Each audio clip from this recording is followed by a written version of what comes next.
Okay, welcome back mga scalper. So, titingin tayo kung possible ba yung 1:12 risk-reward ratio nangyayari kay H-bar. Titingnan natin. So, yung stop loss natin is ipi-place natin dito. And yung take profit natin is susundutin natin to.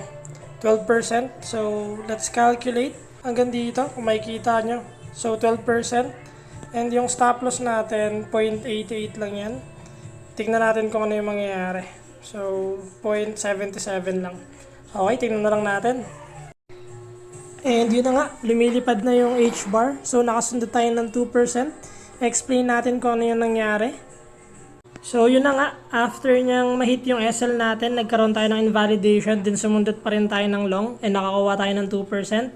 Ipapaliwanag natin sa trading view para mas malinaw. So, ganito yung nangyari. After ng entry natin dito, nag-expect tayo na tumalon, but hindi niya nirespect yung support natin dito. So, nagkaroon tayo ng invalidation, kaya nagkaroon ako ng exit dito. Hindi ko na hinayaang mahit niya pa yung liquidation ko dito. And after nun, nakasundot tayo. Kung makikita nyo, etong dalawang candle na to, dito tayo nakasundot. Since na-confirm natin na may sumalo and higher low yan.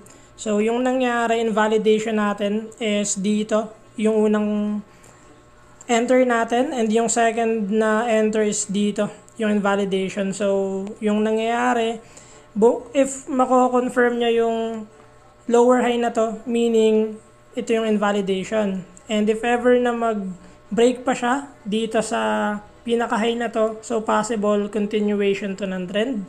And yun nga, nasundot natin, take profit na tayo ng 2%. Isang mabilisang sundot lang to kay H-bar.